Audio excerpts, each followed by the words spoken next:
അല്ലാഹു സുബ്ഹാനഹു വ തആല പറയുകയാ ഫഖലഖതു ഖലായിക കുല്ലഹാ ഈ പ്രപഞ്ചത്തിൽ എന്നെ അറിയാനുള്ള തീരുമാനത്തിന്റെ ഉപോത്ബലകമായി ഞാൻ ഈ ലോകത്തുള്ള മുഴുവൻ സൃഷ്ടികളെയും സൃഷ്ടിക്കാനുള്ള കാരണമതാ. ആകാശത്തെ സൃഷ്ടിക്കാനും ഭൂമിയെ സൃഷ്ടിക്കാനും ജിന്നിനെ സൃഷ്ടിക്കാനും മനുഷ്യനെ സൃഷ്ടിക്കാനും ലോകത്തുള്ള സർവ്വലോക കോടാനുകോടി ജീവജാലങ്ങള് അതിലേറ്റവും ഉത്തമനായി വലക്കത് കറംനാ ബനീ ആദം, അതിലേറ്റവും മഹാനായി ആദമിന്റെ മക്കളെ ഞാൻ സൃഷ്ടിച്ചതും എന്നെ അറിയാനാണെന്ന് അല്ലാഹു സുബ്ഹാനഹു വ തആല.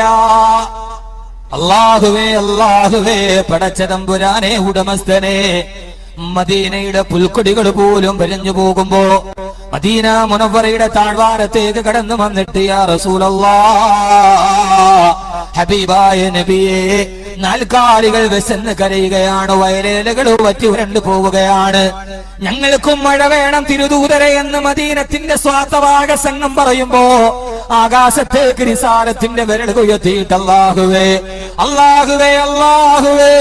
ചോദിച്ചാലും തളരാത്ത ഖജനാവിന്റെ ഉടമസ്ഥനെ തമ്പുരാനെ, ഈ ജനതക്കും മഴ വർഷിപ്പിക്കണേ എന്ന് ദുആ ചെയ്യുമ്പോ ഏത് റിസാലത്തിന്റെ ഭൂങ്കരങ്ങളാണോ, ഏത് റിസാലത്തിന്റെ നാവുകളാണോ കരത്തിന്റെ പുറകെ നാവിന്റെ റിസാലത്തിന്റെ നാവ് കൊണ്ട് മദീനയിൽ മഴ തിമിർപ്പിച്ച് വെയ്യവനെ തമ്പുരാനെ, അവസാനം മദീനയുടെ മലയോരങ്ങൾ മഴവെള്ളത്തിൽ തിമിർത്ത് കളിക്കുമ്പോ മദീനബിയെ യാ റസൂലല്ലാഹ്, അതേ മദീനത്തെ കോടി വന്ന് മദീനബിയെ ഞങ്ങൾക്കും മഴ മതി, ഇത് നിർത്താൻ പറയൂ തിരുദൂതരെ എന്ന് പറയുമ്പോ അതേ റിസാലത്തിന്റെ വിരലുകൾ ആകാശത്തിന്റെ കാർമേഘത്തിന്റെ നേരെ പറയുമ്പോ അല്ലാഹുവേ മതി, അല്ലാഹുവേ നിന്റെ ഖജനാവിന്റെ നിർബാധമായ അനുസ്യൂതമായ പ്രവാഹം ഞങ്ങളുടെ വയറ് നിറച്ചു തമ്പുരാനെ, ഞങ്ങളുടെ വയലേലകൾ പുഷ്പിതമായി, ഞങ്ങളുടെ നാൽക്കാലികളുടെ വയറ് നിറഞ്ഞു അല്ലാഹുവേ മതി തമ്പുരാനെ എന്ന് പറയുമ്പോ ആവശ്യാനുസരണം മഴ നൽകിയിട്ട് അത് മദീനത്തിന്റെ മണ്ണിൽ നിന്ന് മതി എന്ന് തീരുമാനിച്ച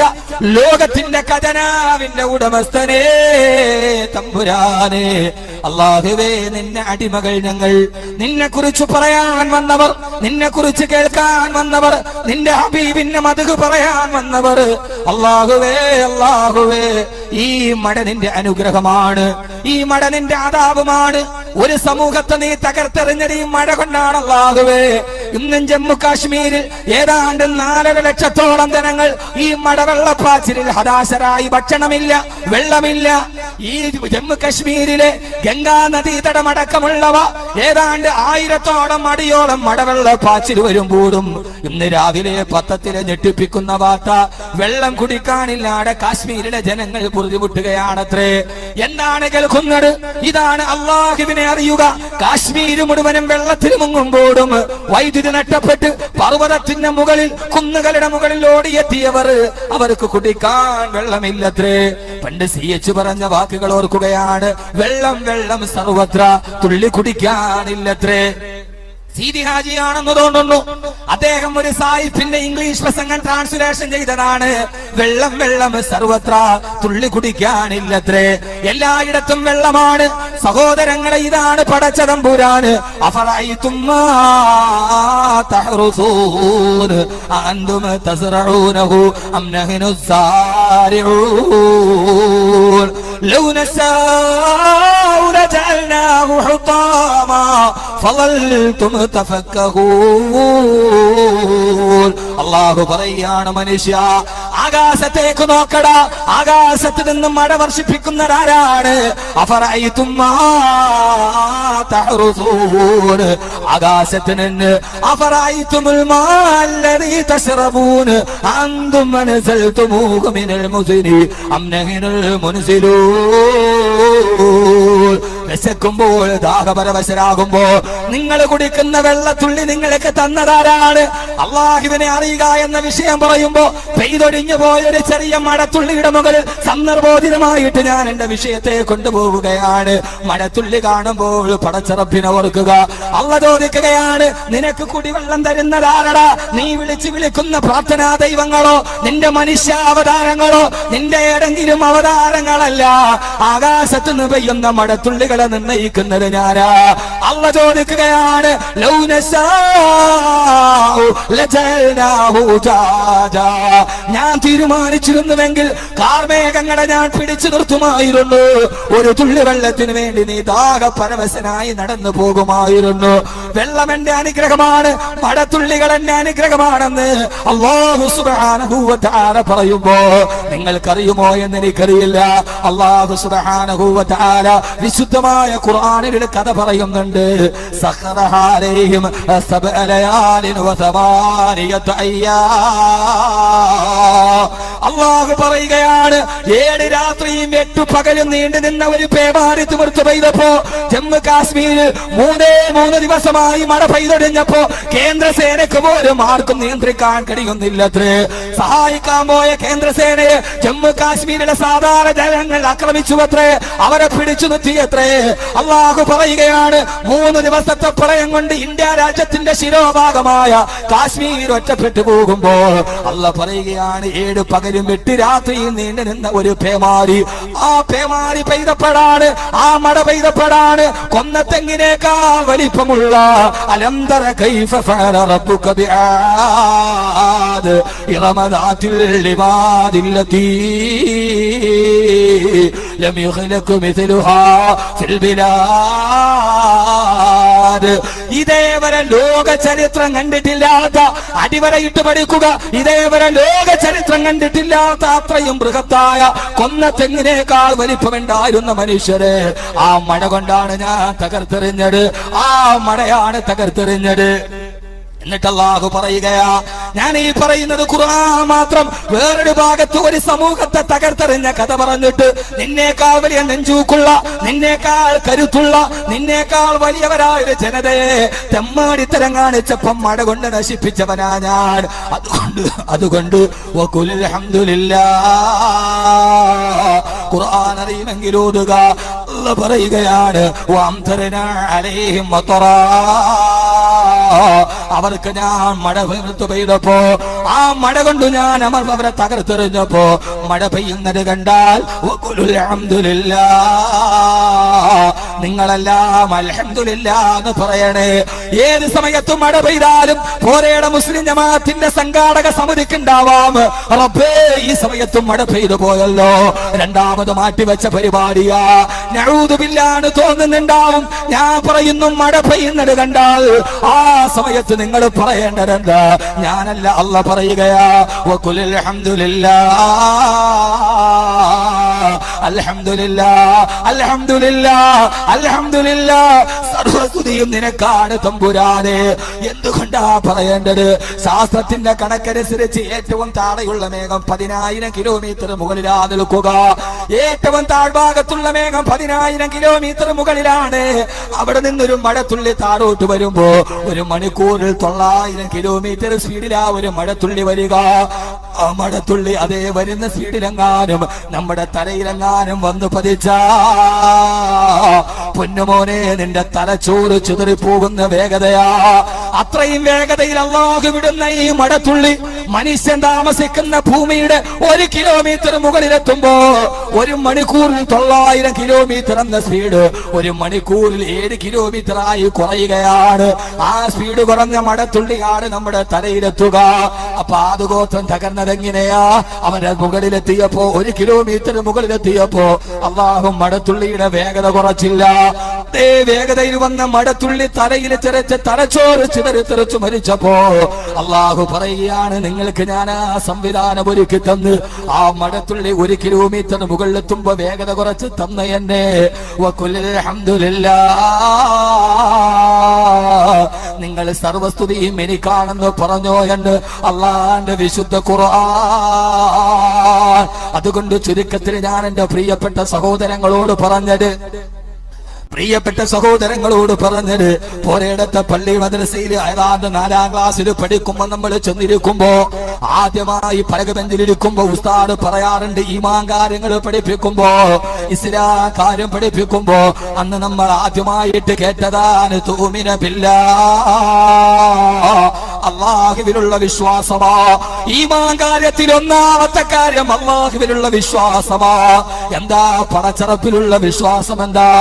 പൊന്നുമോനെ, പടച്ചറപ്പിന്റെ വിശ്വാസം എന്ന് പറഞ്ഞാൽ ആകാശത്ത് തിമിർത്തു പെയ്യുന്ന മഴത്തുള്ളികളുടെ പുറകില് പോലും എല്ലാം അറിയുന്ന സർവജ്ഞാനിയായ സർവവ്യാപിയായ എന്റെ അള്ളാഹുവിന്റെ ഇടപെടലുണ്ടെന്ന് മനസ്സിലാക്കിയിട്ട് ആദ്യം പറഞ്ഞ ഹദീസിലേക്ക് തന്നെ തിരിച്ചു വരട്ടെ.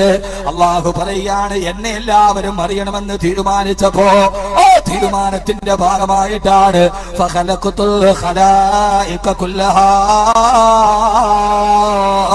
എല്ലാ ജീവജാലങ്ങളെ ഞാൻ സൃഷ്ടിക്കാൻ തീരുമാനിച്ചു. അള്ളാഹു പറയും, ആ ജിന്നുകളിൽ പ്രധാനപ്പെട്ട ഭാഗം അവരും അള്ളാഹുവിനെ കൃത്യമായിട്ട് അറിഞ്ഞവരാ. ആദരവായ പ്രവാചകൻ നബി മുഹമ്മദ് മുസ്തഫ, ഹബീബായ നബി മുഹമ്മദ് മുസ്തഫ സല്ലല്ലാഹു അലൈഹി വസല്ലമ ഒരു ദിവസം അള്ളാഹുവിന്റെ പ്രവാചകൻ സല്ലല്ലാഹു അലൈഹി വസല്ലമ അള്ളാഹുവിന്റെ റസൂലിന്റെ സഹാബത്തിന് വിശുദ്ധമായ ഖുർആൻ പഠിപ്പിച്ചു കൊടുക്കവേ സൂറത്തുർ റഹ്മാനാണ് പഠിപ്പിക്കുന്നത്. അർ റഹ്മാനു അല്ലമൽ ഖുർആൻ ഖലഖൽ ഇൻസാന അല്ലമൽ ബയാൻ. വിശുദ്ധമായ സൂറത്തുർ റഹ്മാൻ പഠിപ്പിച്ചുകൊണ്ടിരിക്കവേ ഓരോ ആയത്തുകൾ എത്തിയപ്പോഴും അള്ളാഹുവിന്റെ റസൂലോടാൻ തുടങ്ങി, ഫബിഅയ്യി ആലാഇ റബ്ബികുമാ തുകല്ലിബാൻ മറദൽ ബഹ്റൈനി യൽതഖിയാൻ ബൈനഹുമാ ബർസഖുൻ ലാ യബ്ഗിയാൻ ഫബിഅയ്യി ആലാഇ റബ്ബികുമാ തുകല്ലിബാൻ. ആയത്തുകൾ ഓതിക്കൊണ്ടിരിക്കവേ അള്ളാഹുവിന്റെ റസൂൽ ചോദിച്ചു, സഹാബ,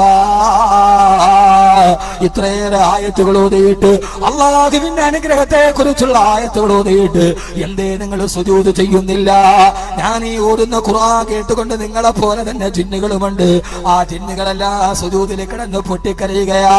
നിങ്ങൾ മാത്രം എന്തേ സുജൂദ് ചെയ്യില്ലെന്ന് ഹബീബായ നബി മുഹമ്മദ് മുസ്തഫ സല്ലല്ലാഹു അലൈഹി വസല്ലമ അല്ലാഹുവിന്റെ റസൂൽ ഖുർആൻ ഓതുന്നത് കേൾക്കാൻ എത്ര പതിനായിരക്കണക്കിന് ജിന്നുകളാണ് വന്നത്. ഇന്നും ഹജ്ജിന് വേണ്ടി പോകുമ്പോ മക്കയുടെ മറുഭാഗത്തൊരു പള്ളിയുണ്ട്. ആ പള്ളിയുടെ പേര് തന്നെ മസ്ജിദുൽ ജിന്ന് എന്നാണ്. ആ പള്ളിയുടെ പേര് തന്നെ ജിന്നിന്റെ പള്ളി. അവിടെയാണ് അല്ലാഹുവിന്റെ റസൂൽ ജിന്നുകൾക്ക് ഖുർആൻ പഠിപ്പിച്ചു കൊടുത്തത്. ഹബീബായ നബിയുടെ ഖുർആൻ കേൾക്കാൻ, ആ ഖുർആൻ കേട്ടിട്ട് പൊട്ടിക്കരയാണ്.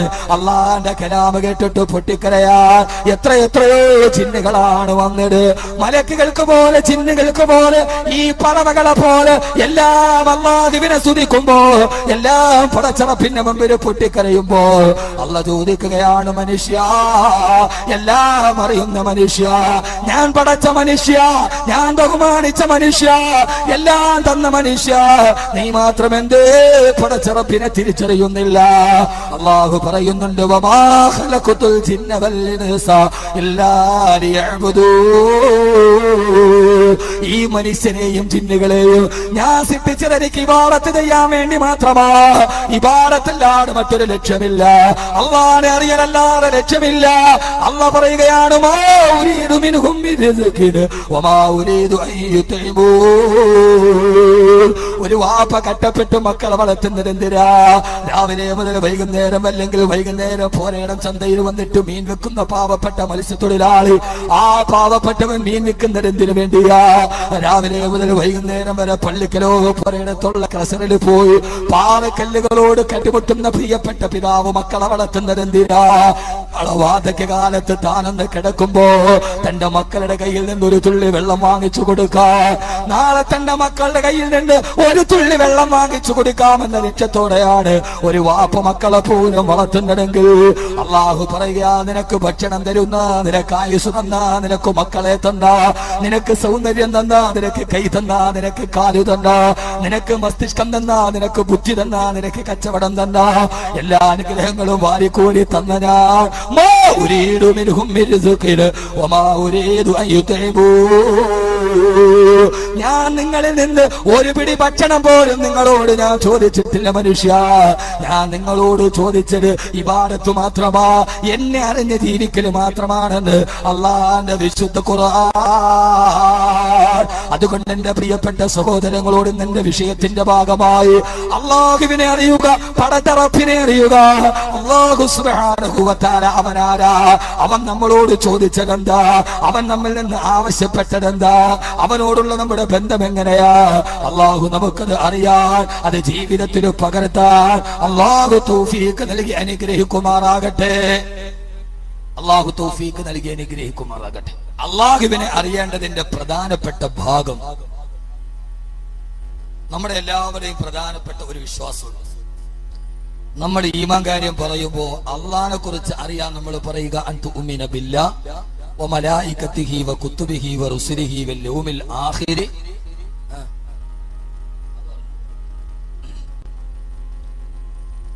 വൽ ഖദരി ഖൈരിഹി വ ശർരിഹി മിനല്ലാഹി തആല.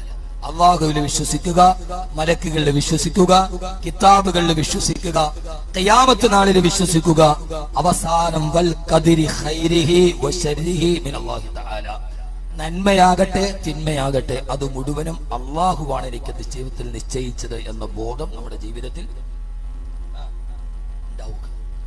വൽ ഖദരി ഖൈരിഹി വ ശർരിഹി മിനല്ലാഹി തആല.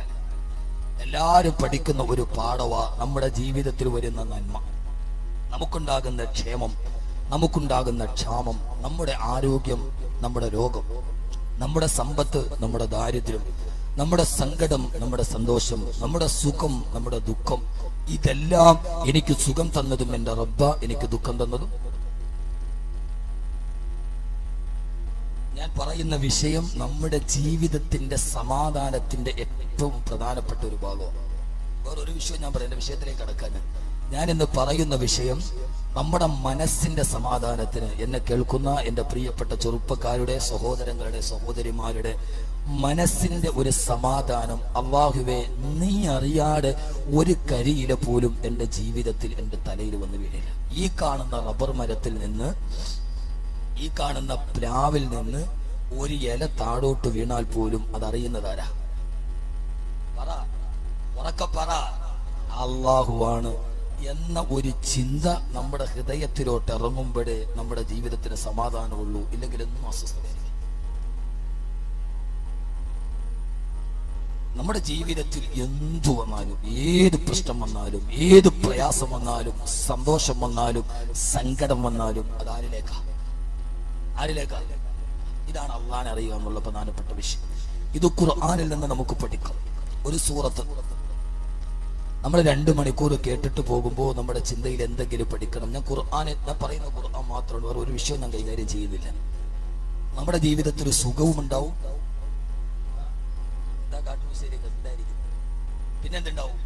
ദുഃഖം ഉണ്ടാവും, ഒരു കയറ്റം ഉണ്ടാവും, ഒരു ഇറക്കം ഉണ്ടാവും. ചിലപ്പോ നമ്മുടെ ജീവിതത്തിന്റെ തുടക്കം ഭയങ്കര സന്തോഷം, അവസാനം ഞാൻ ഖുർആൻ ഒരു കഥ പറയാം. ഖുർആൻ ആ സൂറത്ത് തുടങ്ങുന്നത് തന്നെ ഇങ്ങനെ: രാവിലെ ഒരു വീട്. ഖുർആന്റെ കാരിയോഗ്രഫി എങ്ങനെ? ആ വീട്ടിൽ രാവിലെ എല്ലാവരും ഉറക്കമുണർന്നു. വാപ്പയും ഉണർന്നു, ഉമ്മയും ഉണർന്നു, മക്കളും രാവിലെ എഴുന്നേറ്റു. എഴുന്നേറ്റ ഉടനെ വാപ്പയുടെ അടുക്കലേക്ക് വാപ്പയുടെ പ്രിയപ്പെട്ട മകൻ ഓടി വന്നു. ശ്രദ്ധിക്കുന്നുണ്ടോ?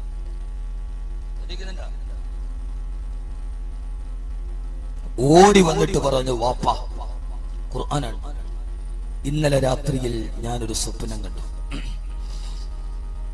എന്താണ് മോനെ സ്വപ്നം? ഇന്നി റഅയ്തു അഹദ അശറ കൗകബ. വാപ്പ,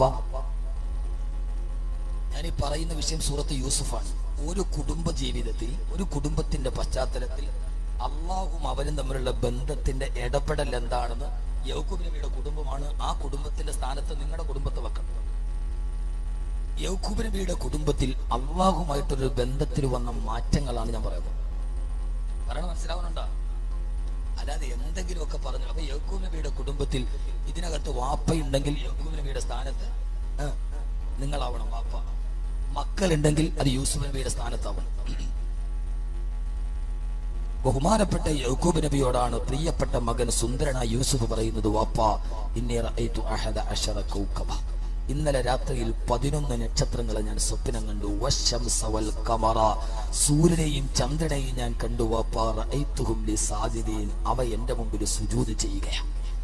നിങ്ങളൊന്ന് ആലോചിച്ചു നോക്ക്, നമ്മൾ ഏറ്റവും പ്രതീക്ഷയോടെ വളർത്തുന്ന നമ്മുടെ മകൻ രാവിലെ വന്നിട്ട് ഉപ്പ ഞാൻ ഇന്നലെ ഒരു സ്വപ്നം കണ്ടു, ഉമ്മ ഞാൻ ഇന്നലെ ഒരു സ്വപ്നം കണ്ടു, ആ സ്വപ്നം നല്ല സ്വപ്നമെന്ന് പറയുമ്പോൾ നമ്മുടെ ഹൃദയത്തിന്റെ ഉള്ളിലുണ്ടാകുന്ന ഒരു സന്തോഷം. അള്ളാഹു നമ്മുടെ മക്കളെ കൊണ്ട് നമുക്ക് സന്തോഷിക്കാൻ അള്ളാഹു തൗഫീക്ക് നൽകട്ടെ. ആമീൻ പറ ഉറക്കെ. അള്ളാഹു നമ്മുടെ മക്കളെ കൊണ്ട് നമുക്ക് സന്തോഷിക്കാൻ അള്ളാഹു തൗഫീക്ക് നൽകട്ടെ. നമ്മുടെ മക്കളെ കൊണ്ട് ദുഃഖിക്കുന്ന ഒരവസ്ഥയും അള്ളാഹു നമ്മളിൽ ആർക്കും വരുത്താതിരിക്കട്ടെ. ആ വാപ്പയുടെ മനസ്സിന്റെ സന്തോഷം എത്ര! എന്റെ മോൻ അവന്റെ മുമ്പിൽ സൂര്യനും ചന്ദ്രനും സുജൂദ് ചെയ്യാം. വാപ്പ മോനോട് പറഞ്ഞു, മോനെ ലാ തഖ്സസു റുഇയാക അലാ ഇഖ്വതിക ഫയകീദു ലക കൈദ. സൂറത്ത് യൂസുഫ്. മോനെ, നീ ഈ കണ്ട സ്വപ്നത്തിന്റെ കാര്യം നിന്റെ സഹോദരങ്ങളോട് പറയണ്ട, അവർക്ക് ചിലപ്പോ നിന്നോട് വൈരാഗ്യം തോന്നിയേക്കാം. പശ്ചാത്തലം വീണു. ആ വാപ്പ് ഭയങ്കര സന്തോഷത്തിലാണ് എന്റെ മോൻ. അതാണ് നമ്മുടെ ജീവിതത്തിന്റെ സന്തോഷ കാലഘട്ടം. അള്ളാഹു നിലനിർത്തി തരട്ടെ, അള്ളാഹു നിലനിർത്തി തരട്ടെ. ഉറക്കെ ഇവിടെ നിന്നാണ് നമ്മുടെ വിഷയം കടന്നു പോവുക. ആ സമയത്ത് വാപ്പ പറഞ്ഞു, മോനെ നിന്റെ സഹോദരങ്ങളോട് ഈ വിഷയം നീ പറയാൻ പാടില്ല. കുറെ കഴിഞ്ഞു, സഹോദരങ്ങൾ എങ്ങനെ പറഞ്ഞു. ആ വാപ്പയെയും മോനെയും നിങ്ങൾ പഠിക്കണം. ഈ ചരിത്രത്തിൽ നിന്ന് ഏറെ പഠിക്കാനായിട്ട് നാളെ നമുക്ക് ഇത് ബാക്കി പറയാം. ആ സമയത്ത് അവർ രണ്ടുപേരും, ആ വാപ്പയും ആ മകനും, അവര് തമ്മിൽ ഒരു വലിയ ബന്ധമുണ്ട്. ആ ബന്ധമേരാ ഇസ്ലാമിന്റെ പാതയിലൂടെ യാക്കൂബ് നബി തന്റെ മകനായ യൂസുഫിനെ വളർത്തിയിട്ടുണ്ട്. ചെറുപ്പകാലത്തിൽ തന്നെ തന്റെ വീടിന്റെ ഉള്ളിൽ അള്ളാഹിനെ കുറിച്ച് പഠിപ്പിച്ചിട്ടുണ്ട്. ഉറപ്പാ. അത് നമുക്ക് പിന്നീട് ഒരു സംഭവം വരുമ്പോ ഞാൻ പറയാം. അവസാനം സഹോദരങ്ങളെ വിവരമറിഞ്ഞു. എല്ലാവർക്കും അറിയാം. ഞാൻ പൂർണ്ണമായ ചരിത്രത്തിലോട്ട് കിടക്കുന്നില്ല. അവരെയും വിളിച്ചുകൊണ്ട്, യൂസുഫിനെ വിളിച്ചുകൊണ്ട് കാട്ടിൽ പോയി. അവിടെ പോയി യൂസുഫിനെ അവരുടെ അടുത്ത് കിണറ്റിലിടാൻ തീരുമാനിച്ചു. അല്ലെ? അങ്ങനല്ലേ കഥ? അല്ലാഹു പറയുകയാണ്, പൊന്നുമകനെ വഹമലൂഹു വൽഖൂഹു ഫീ ഗയാബത്തിൽ ജുബ്. അല്ലാഹു പറയുകയാ, സന്തോഷത്തിന്റെ എല്ലാവിധ കാലഘട്ടത്തിലൂടെ യാക്കൂബ് നബി നടന്ന് അവസാനം തന്നെ മകന് വരാനിരിക്കുന്ന ഏറ്റവും വലിയ ഭാവിയൊത്തിട്ട് ആ ഉപ്പ സന്തോഷത്തോടെ ഇരിക്കുമ്പോ, അല്ലാഹുവേ എന്റെ പൊന്നുമോ വളർന്നു വരുമ്പോ നാളെ ഒരു വലിയ സാഹചര്യവും പ്രശസ്തിയും തന്നെ തേടിയെത്തുമെന്ന് യാക്കൂബ് നബിക്കറിയാം. ആ സന്തോഷത്തിൽ അങ്ങനെ ഇരിക്കുമ്പോഴാ സഹോദരങ്ങൾ വന്നിട്ട് ബഹുമാനപ്പെട്ട യൂസുഫെ വിളിച്ചുകൊണ്ട് നായാട്ടിന് പോകുന്നുണ്ട്. പാതിരാ സമയത്ത് വനാന്തരത്തിന്റെ നടുവിലൂടെ കൊണ്ടുപോവുകയാ. ആ സമയത്ത് സഹോദരങ്ങൾ പറഞ്ഞു, യൂസുഫിനെ നമുക്ക് കൊന്നുകൊള്ളാമെന്ന് പറയുമ്പോ സ്നേഹമുള്ള മൂത്തലേറ്റം പറയുകയാ, വേണ്ട വേണ്ട, ഈ യൂസുഫിനെ നമുക്ക് കിണറ്റിലേക്കിടാം. എന്റെ പ്രിയപ്പെട്ട സഹോദര സഹോദരി, 9 വയസ്സ് പ്രായമാണ് യൂസുഫിന്. 9 വയസ്സ് പ്രായമായ യൂസുഫ് അലൈഹിസ്സലാത്തു വസ്സലാമിന് അന്നൊരു പ്രവാചകനല്ല, നുബുവത്തിന്റെ ബാലപാഠം പോലും പഠിച്ചിട്ടില്ല. ആരാരും കടന്നു വരാത്ത വിശാലമായ കാട്ടിലൂടെ കൊണ്ടുപോവുകയാ. 9 സഹോദരങ്ങൾ കൂടി 9 വയസ്സുള്ള പ്രിയപ്പെട്ട യൂസുഫിനെ കിണറ്റിലേക്ക് ഇടാൻ പോകുമ്പോ ആരാരും കടന്നു വരാത്ത വിശാലമായ വിജനമായ കൊടുങ്കാട്. ആ കാട്ടിന്റെ നടുവിൽ വിശാലമായ പൊട്ടക്കിണറ്റിന്റെ മുമ്പിലേക്ക് മകനായ 9 വയസ്സുകാരനായ യൂസുഫിനെ എടുത്തു വെക്കുകയാ. ആ യൂസുഫിനെ എടുത്തു വെക്കുമ്പോ 9 വയസ്സുകാരനായ യൂസുഫ് നോക്കുമ്പോ താഴെടാ പൊട്ടക്കിണറ്റിലെ സർപ്പങ്ങൾ മുഴുവനും തലവിടത്തിയാടുകയാ. സഹോദരങ്ങളെങ്ങാനും കൈവിടുന്നയച്ച യൂസുഫ് പൊട്ടക്കിണറ്റിലാ. അവിടുത്തെ പാമ്പുകളും തേളുകളും കടിച്ചിട്ടില്ല കാത്തു നിൽക്കുകയാ. എന്റെ പ്രിയപ്പെട്ട ചെറുപ്പക്കാരാ, ആ കുടുംബത്തിന്റെ കഥ അല്ലാഹു പറഞ്ഞത് ഏതാണ്ട് 60ഓളം ആയത്തുകളിൽ ഒരു കുടുംബത്തിന്റെ കഥ പറഞ്ഞത്. അത് വെറുതെ കഥ രസിക്കാനല്ല. ഈ പോരിടത്ത് കെട്ടപ്പെട്ടിട്ടും മക്കളെ വളർത്തുന്ന, ഭാര്യ സ്നേഹിക്കുന്ന ഒരു കുടുംബത്തിന്റെ ഉള്ളിൽ പ്രതീക്ഷയോടെ മക്കളെ വളർത്തുന്ന ഇരിക്കും നിങ്ങൾക്കും ഒരു വലിയ ഗുണപാഠം പറയാനാ. 9 വയസ്സുള്ള യൂസുഫിനെ ഒത്തു കൊതിക്കാനാ. താഴോട്ട് നോക്കിയാൽ പൊട്ടക്കിണറാ, വിളിച്ചാൽ ഒരാളെ പോലെ സഹായിക്കാനില്ലാത്ത കൊടുങ്കാട്. സഹോദരങ്ങളൊന്ന് വിരളയച്ച 9 വയസ്സുകാരൻ യൂസുഫ് കിണറ്റിലേക്ക് പോവുകയാ. ആ സമയത്ത് യൂസുഫിനെ പഠിപ്പിച്ചു കൊടുത്തു. യാക്കൂബ് നബി ഒരു പാഠം പഠിപ്പിച്ചിട്ടുണ്ട്, വാപ്പ പഠിപ്പിച്ചിട്ടുണ്ട്. ആ സമയത്തെല്ലാം രക്ഷ ആരുടെ മുമ്പിലാ? പടച്ചറപ്പിന്റെ മുമ്പിലാ. ആരാര് സഹായിക്കാനില്ലാത്ത പ്രതിസന്ധിയുടെ ഘട്ടത്തിൽ രക്ഷിക്കാൻ കഴിയുന്ന ഒരേ രക്ഷിതാവ് റബ്ബാ എന്ന് വാപ്പ 9 വയസ്സുകാരനായ മോനെ പഠിപ്പിച്ചു വിട്ടിട്ടുണ്ട്. ആ പൊന്നുമോൻ പൊട്ടക്കിണറ്റില് സഹോദരങ്ങളൊന്ന് വിരളമത്തിയ അവരൊന്ന് വിരളം നയച്ചാല് കിണറ്റിലേക്കാ. ഓ സമയത്ത് ആകാശത്തേക്ക് വിരളുയർത്തിയിട്ട് കണ്ണുയർത്തിയിട്ട് 9 വയസ്സുകാരനായ യൂസുഫ് വിളിക്കുകയാണ്, യാ വാദിദ കുല്ല മൗജൂദ്, യാ വാദിദ കുല്ല മൗജൂദ്. അല്ലാഹുവേ ഉടമസ്ഥനെ തമ്പുരാനെ, ഗതികെട്ട് വിളിച്ചാൽ ആ വിളിക്കും മറുപടി കൊടുക്കുന്നവനെ തമ്പുരാനെ, ഞാനിതാ പൊട്ടക്കിണറ്റിലേക്ക് എന്റെ സഹോദരങ്ങൾ എന്നെ എറിയാ പോവുകയാ. നീ അല്ലാതെ എനിക്ക് മറ്റാരുമില്ല അല്ലാ, നീ അല്ലാതെ എനിക്കൊരു താങ്ങില്ല അല്ലാ. ആരേ പറയുന്നതാരാ? 9 വയസ്സുകാരനായ യൂസുഫ. എന്നെ കേൾക്കാനെത്തിയ പോരോടത്തെ പ്രിയപ്പെട്ട പിതാക്കന്മാര്, മാതാക്കന്മാരെ, കൊതിച്ചുകൊള്ളുക. 9ാമത്തെ വയസ്സിൽ ഒരാരുമില്ലാത്ത കാടിന്റെ നടുവിൽ അള്ളാനെ വിളിക്കുന്നൊരു പൊന്നുമോനെ നമുക്ക് കിട്ടുവോ? എന്റെ മകനും 9 വയസ്സ് പ്രായമാ. നിങ്ങളുടെ മക്കളും ആ പ്രായം കഴിഞ്ഞവരുണ്ട്, കഴിയാത്തവരുണ്ട്. ഒരു പ്രതിസന്ധി ഘട്ടത്തിൽ അള്ളാന്ന് വിളിക്കാവുന്ന പാകത്തിൽ നമ്മുടെ മക്കളെ വളർത്താൻ നമുക്ക് കഴിഞ്ഞിട്ടുണ്ടോ? ഞാൻ എന്റെ നഫ്സിനോട് തന്നെ ആദ്യം പറയുകയാ, പൊന്നുമോൻ യൂസുഫ് വിളിക്കുകയാണ്, അല്ലാഹുവേ അല്ലാഹുവേ അല്ലാഹുവേ, നീ അല്ലാതെ എനിക്കൊരു തുണയില്ല റബ്ബേ. 9 വയസ്സുകാരനായ പൊന്നുമോന്റെ കണ്ണുനീരണിഞ്ഞപ്പോ അല്ലാഹു പറഞ്ഞു, ജിബ്രീലേ പറന്നിറങ്ങുക, യൂസുഫിനെ സംരക്ഷിക്കുക. ജിബ്രീൽ അലൈഹിസ്സലാത്തു വസ്സലാം അർശിന്റെ മുകളിൽ നിന്ന് താഴോട്ട് പറന്നിറങ്ങി. അതേ സമയത്ത് തന്നെ സഹോദരങ്ങളെ കൈയച്ചിട്ട് യൂസുഫിനെ കിണറ്റിലേക്ക് ഇട്ടു. ഇനി പിന്നീട് ജിബ്രീൽ പറയട്ടെ, ജിബ്രീൽ അലൈഹിസ്സലാത്തു വസ്സലാം പറയുകയാ, ഓ സമയത്ത് കിണറിന്റെ മുകളിൽ നിന്ന് കുഞ്ഞിനെ ആളുകൾ താഴേക്ക് ഇട്ടു. അർശിന്റെ മുകളിൽ നിന്ന് ഞാനും ഭൂമിയിലേക്ക് പറന്നിറങ്ങി. പക്ഷേ കിണറിന്റെ അടിത്തട്ടിൽ ആദ്യം എത്തിയത് ഞാനാണെന്ന് മുഖറബുൽ അംലാഖ് മലക്ക് ജിബ്രീൽ അലൈഹിസ്സലാത്തു വസ്സലാം താഴെ വന്ന ജിബ്രീൽ യൂസുഫിന്റെ കയ്യിൽ താങ്ങിയെടുത്തു. ഫജലസ്തു അല സഖറ, എന്നിട്ടൊരു പാറക്കെട്ടിന്റെ മുകളിലേക്ക് ഇരുന്നു. പേടിക്കണ്ട യൂസുഫേ, പേടിക്കണ്ട യൂസുഫേ, പേടിക്കണ്ട യൂസുഫേ. എന്റെ പ്രിയപ്പെട്ട സഹോദരങ്ങളെ, 9ാമത്തെ വയസ്സിന് പോലും അള്ളാന്റെ ദർബാറിൽ നിന്ന് ജിബ്രീലിനെ വിളിച്ചിറക്കാൻ അള്ളാഹുവാണ് വലുത്. എനിക്ക് പടച്ചിറപ്പുണ്ടെന്ന് തീരുമാനിക്കാൻ ഒരു കുടുംബത്തിന് കഴിഞ്ഞെങ്കിൽ ആ കഥ പറയാനാണ് സൂറത്ത് യൂസുഫ് അവതരിപ്പിച്ചത്. 8ാമത്തെ വയസ്സായി കഴിയുമ്പോ തങ്ങളുടെ മക്കളെ ചാനലുകളിലേക്ക് പറഞ്ഞു വിടുന്ന, നാളെ ചാനലിന്റെ പ്രതീക്ഷയായി മക്കളെ വളരുന്നതും കാത്തുവരുന്ന എന്റെ പ്രിയരെടുത്ത മുസ്ലിം ഉമ്മ, 9 വയസ്സുകാരനായ യൂസുഫ് അല്ലാഹനെ പഠിച്ചത് എവിടെ നിന്നാ? ഈ ബൈത്തുൻ നുബുവ്വ. 9 വയസ്സുകാരനായ യൂസുഫ് വളർന്നത് നുബുവത്തിന്റെ വീട്ടിലാണ്. ആ വീടാണ് ദാറു യഅ്കൂബ്. 9 വയസ്സുകാരനായ മോന് ആ സമയത്ത് അള്ളാനെ വിളിക്കണമെന്ന് പഠിപ്പിച്ച പാഠശാല ഏതാ? ഏതാ പാഠശാല? ഏതാ? ദാറുൻ നുബുവ്വ, നുബുവത്തിന്റെ വീട്. ആ വീട് യാക്കൂബ് നബിയുടെ വീട്. അപ്പൊ അള്ളാനെ അറിയുക എന്ന വിഷയത്തിന്റെ പ്രഥമ പാഠശാല നമ്മുടെ വീടായി മാറി. നമ്മുടെ വീട്ടിൽ അള്ളാനെ നമ്മൾ പഠിപ്പിക്കുന്നു ഇല്ല എന്നാണ് നമ്മുടെ പ്രഥമ ചർച്ച. അള്ളാഹു നമുക്ക് ചിന്തിക്കാനുള്ള ബോധം നൽകട്ടെ. ഈ പച്ച പരിഷ്കാരത്തിന്റെ ഓട്ടപ്പാച്ചിലിന്റെ ഇടയിൽ നമ്മുടെ മക്കളെ എന്തൊക്കെയോ ആക്കാനുള്ള ഒരു ആഗ്രഹത്തിന്റെ ഇടയിൽ നമ്മുടെ മക്കളെ അള്ളാനെ കുറിച്ച് പഠിപ്പിക്കാനും ഖുർആൻ പഠിപ്പിക്കാനും നമുക്ക് സമയമുണ്ടായില്ല എന്നതാണ് പ്രധാനപ്പെട്ട ഒരു ദുര്യോഗം. നിങ്ങൾക്ക് മനസ്സിലാകുന്നുണ്ട? അതുകൊണ്ട് ഇനിയെങ്കിലും ഉണർന്ന് പ്രവർത്തിച്ചില്ലേ നിങ്ങളുടെ മക്കൾ നിങ്ങൾക്ക് നഷ്ടപ്പെടും. വാപ്പ വെള്ളം അടിക്കും, മോൻ അച്ചാറ് തൊട്ട് കൊടുക്കും. വാപ്പാക്ക് അച്ചാറ് നാക്കി തൊട്ട് കൊടുക്കണത് വാപ്പായും മോനും ഒന്നിച്ച് കള്ളു കുടിക്കുന്നു. എനിക്കറിയാം, അറിയാവുന്നതാണ്, അറിയാത്തത്. എന്താണ് സമൂഹത്തിന്റെ അവസ്ഥ? ഞാൻ വേറെ ഒരു സയൻസോ ടെക്നോളജിയോ ലോകാവസാനം ഒന്നും പറയുന്നില്ല. നമ്മുടെ മക്കള് ഓരോ ആണിനോടും ഓരോ പെണ്ണിനോടും നമ്മുടെ വീട്ടിൽ അള്ളാനെ കുറിച്ചുള്ള ബോധം 9ാമത്തെ വയസ്സിൽ യൂസുഫിനെ പഠിപ്പിച്ചു കൊടുത്തെങ്കിൽ അതിന്റെ സമ്പത്തിന്റെ കാലഘട്ടത്തിൽ നിന്ന് പിന്നീട് ദുഃഖത്തിന്റെ കാലത്തേക്ക് പോകും. നമ്മളോ നമ്മുടെ ജീവിതത്തിൽ നമുക്ക് ഏറ്റവും വലിയ ഫിത്നയുടെ കാലഘട്ടമായത്. നമ്മൾ ഏറ്റവും വലിയ പരീക്ഷണത്തിന്റെ കാലഘട്ടത്തിലാണ്. അള്ളാഹു നമ്മളെ കാക്കട്ടെ. ഏറ്റവും വലിയ പരീക്ഷണം ഏതാ? ഒരു മനുഷ്യന്റെ ജീവിതത്തിൽ ഏറ്റവും വലിയ പരീക്ഷണം ഏതാ? ക്യാൻസർ ആണോ? ക്യാൻസർ ആണോ?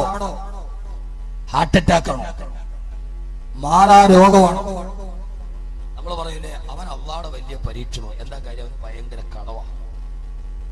കടവാണോ വലിയ പരീക്ഷണം?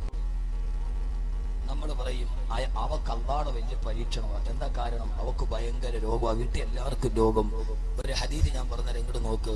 ഒരു കുടുംബത്തിൽ ഏറ്റവും വലിയ പരീക്ഷണം ആ കുടുംബത്തിൽ കടം വരലല്ല, ആ കുടുംബത്തിൽ മാറാ രോഗം വരലല്ല, ആ കുടുംബത്തിൽ മറ്റൊരു പ്രശ്നം ഉണ്ടാവലാണ്. പറഞ്ഞുതരട്ടെ, ഇതെന്തിട്ട് മനുഷ്യന്മാരെ എങ്ങനെ ഇരിക്കണേ? നമ്മുടെ കുടുംബത്തിൽ ഏറ്റവും വലിയ പരീക്ഷണം എന്താന്ന് പറഞ്ഞുതരട്ടെ? പറഞ്ഞാ മാറ്റാവോ? സ്ത്രീകളെ നന്നായിട്ട് കേൾക്കണം. സ്ത്രീകൾ നന്നായിട്ട് പറഞ്ഞുതരട്ടെ. ധാരണകളൊക്കെ ഒന്ന് മാറണം. യഥാർത്ഥത്തിൽ പരീക്ഷണം മാറാ രോഗമല്ല, കടമല്ല. നമ്മുടെ മക്കൾ അള്ളാഹിനെ കുറിച്ച് വളരാത്തതിന്റെ പ്രധാനപ്പെട്ട കാരണവും ഇതാ. ആദരവായ പ്രവാചകൻ നബി മുഹമ്മദ് മുസ്തഫ, ആദരവായ പ്രവാചകൻ നബി മുഹമ്മദ് മുസ്തഫ സല്ലല്ലാഹു അലൈഹി വസല്ലം ഒരു ദിവസം സഹാബത്തിനോട് പറഞ്ഞു, സഹാബ വഇന്നകും മുബ്തലീതും ബിഫിത്നത്തിൽ നിങ്ങൾ വല്ലാത്ത പരീക്ഷണങ്ങൾ കൊണ്ട് ജീവിതത്തിൽ ബുദ്ധിമുട്ടിക്കപ്പെട്ടവരാ. ധാരാളം പരീക്ഷണങ്ങൾ നിങ്ങൾ അഭിമുഖീകരിക്കേണ്ടി വന്നവരാ. അബൂജഹലിന്റെയും ഉത്തുബത്തിന്റെയും ശൈബത്തിന്റെയും ഒക്കെ കഠിനമായ പീഡനങ്ങൾക്ക് വിധേയരായി തങ്ങളെ കുറ്റമെടുത്ത മണൽക്കാട്ടിലേക്ക് വലിച്ചെറിയപ്പെട്ട സഹാബത്തിനോട് അല്ലാഹുവിന്റെ റസൂൽ പറഞ്ഞു, സഹാബാ നിങ്ങളെ ദീനിനു വേണ്ടി വല്ലാതെ കട്ടപ്പാട് അനുഭവിച്ച് പരീക്ഷിക്കപ്പെട്ടവരാ. നിങ്ങളെ തീച്ചൂളകളിലേക്ക് വലിച്ചെറിയപ്പെട്ടിട്ടുണ്ട്, നിങ്ങളുടെ ശരീരം പിച്ച് ചീന്തപ്പെട്ടിട്ടുണ്ട്, നിങ്ങളുടെ കൈകാലുകൾ വെട്ടിമുറുക്കപ്പെട്ടിട്ടുണ്ട്. സഹാബാ അതിനെല്ലാം നിങ്ങൾ അതിജീവിച്ചവരാ, അതിനെല്ലാം നിങ്ങളെ തരണം ചെയ്തവരാ. പക്ഷേ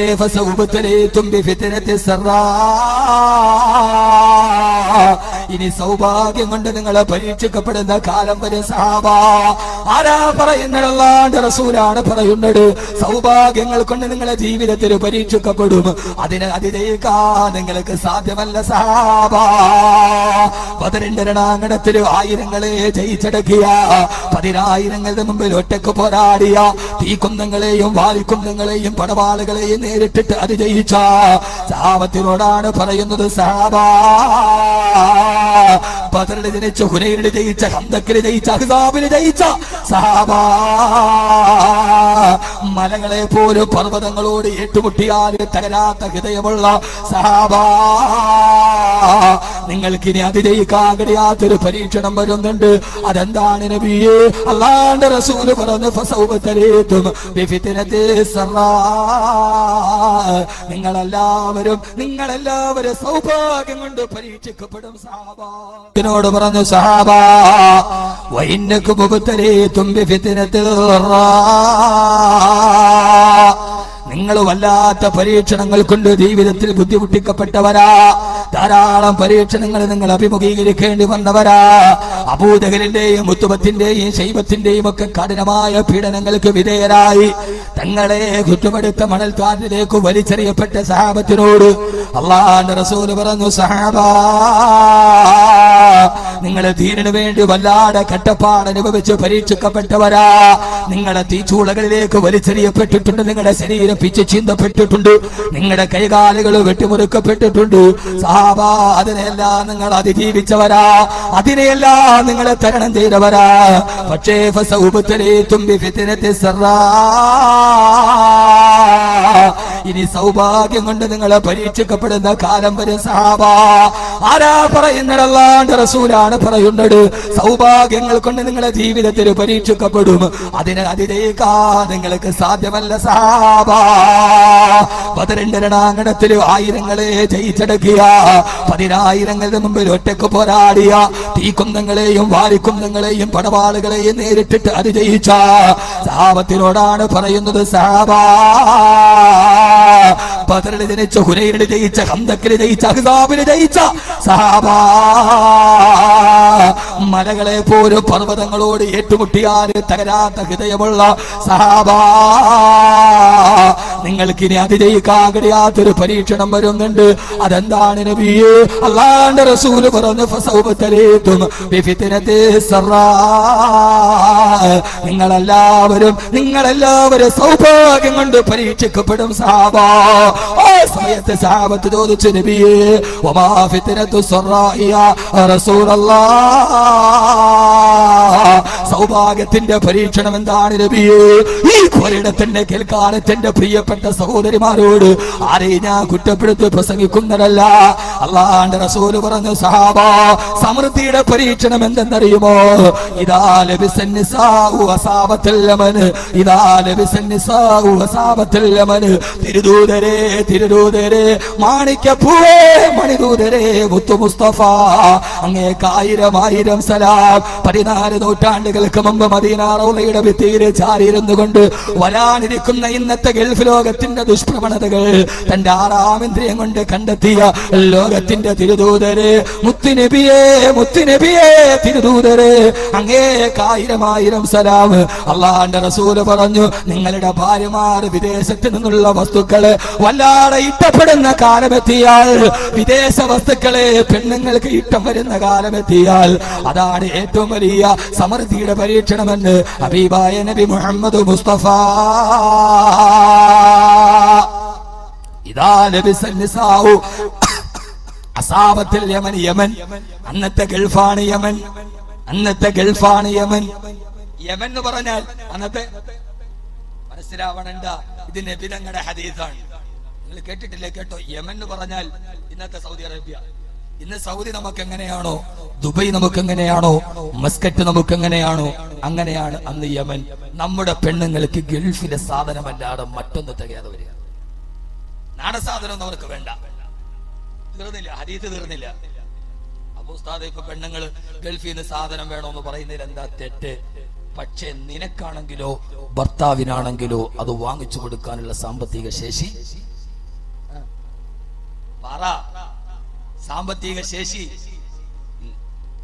അള്ളാനെ അറിയുക എന്നുള്ളതാണ് വിഷയം തന്നെ. ഞാൻ പറഞ്ഞ ചിന്തിക്ക്, നന്നായിട്ട് നോക്ക്. ഭാര്യയ്ക്ക് വിദേശ വസ്തുക്കളോട്, വില കൂടിയ വസ്തുക്കളോട് ഭയങ്കര ഭ്രമം, അതിരട്ട ഭ്രമം. അത് ആഗ്രഹിക്കാൻ പാടില്ല എന്നൊന്നുമല്ല, അതിരട്ട അത്യാഗ്രഹം. ഒരു കല്യാണത്തിന് പോകണമെങ്കിൽ ഇന്നെടുത്തത് നാളെ അവള്, നമ്മുടെയൊക്കെ നാട്ടിൽ അങ്ങനെയൊക്കെ ആയിട്ടുണ്ട്. യഥാർത്ഥത്തിൽ ഭർത്താവിന് ഇത് വാങ്ങിച്ചു കൊടുക്കാനുള്ള സാമ്പത്തിക ശേഷി ഇല്ല. എന്നാൽ ഭാര്യയെ തൃപ്തിപ്പെടുത്താൻ, അവന് സ്വൈര്യമായി ജീവിക്കാൻ ഇത് ചെയ്തേ. അപ്പോൾ അവൻ